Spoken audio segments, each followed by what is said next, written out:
Saudações, amigos, tudo bem? Vamos papear? Rapaz, deu uma vontade de conversar com vocês aqui agora porque eu passei por um momento interessante que me fez pensar e tive essa ideia de vir falar com vocês aqui no canal.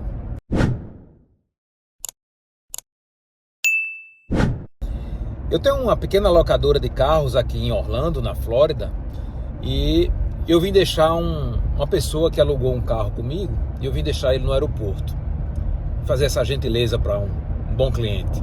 E aí a gente foi conversando, ele saiu do hotel, me pegou na minha casa e eu vim deixar ele aqui no aeroporto.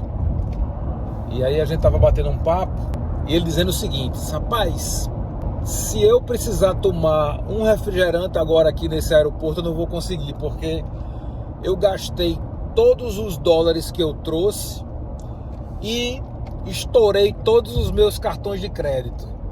E ele estava aqui meio desesperado, dizendo: cara, eu não sei como é que eu vou conseguir voltar para... Ele é de São Paulo, não sei como é que eu vou conseguir voltar para São Paulo sem nenhuma grana que eu gastei aqui nesses parques, nesses outlets. E, cara, comprei coisa que não precisava e tal. Eu fiquei pensando sobre isso, né? Comportamento, ele se repete nas pessoas, né?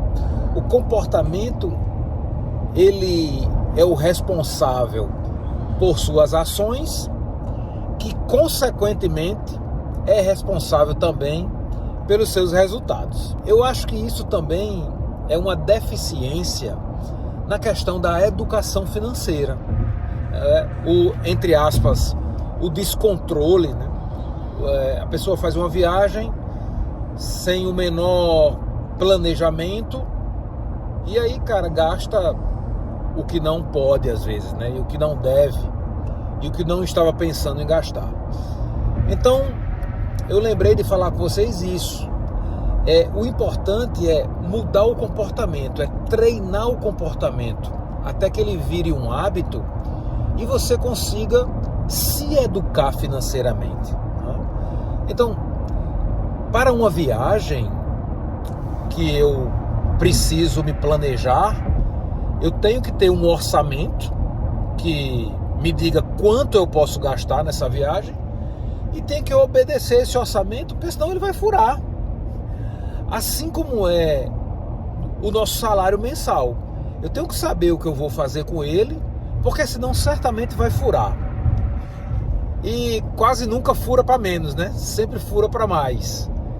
Então, cara, que lição, viu? E foi legal porque eu me lembrei logo aqui do canal e quis dividir isso com vocês, para alertar que a questão de você ter uma ferramenta que lhe ajude a se controlar, e essa ferramenta é chamada de orçamento, tanto para uma viagem de férias ou para seus custos mensais, a organização financeira da sua empresa, do seu negócio, da sua casa.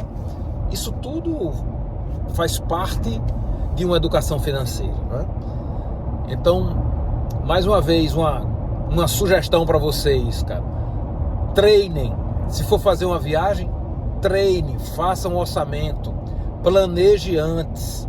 Claro, dentro de um planejamento pode ter uma flexibilidade. O planejamento não precisa ser uma ferramenta engessada e rígida. Claro que pode ter uma flexibilidade, mas não nesse nível desse meu amigo aqui, né?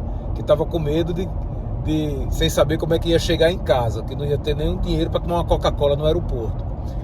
E tem muita gente que se complica no orçamento da casa, no orçamento mensal, por causa de falta de controle, né? Falta de ferramenta que lhe ajuda a enxergar com mais transparência o que está ganhando, o que está gastando, etc. Tá bom? Então fica a dica aí para vocês.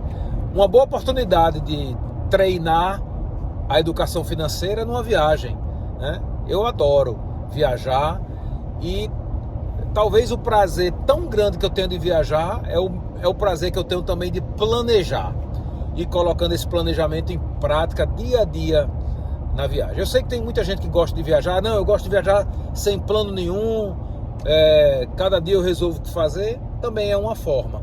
Mas financeiramente, até mesmo dessa forma, dá para ter um controle diário do que você vai gastar, né? O que não dá para fazer é ter uma surpresa desagradável de fazer o que não pode ser feito e aí se prejudicar, tá bom? Espero ter ajudado vocês mais uma vez. Abraço!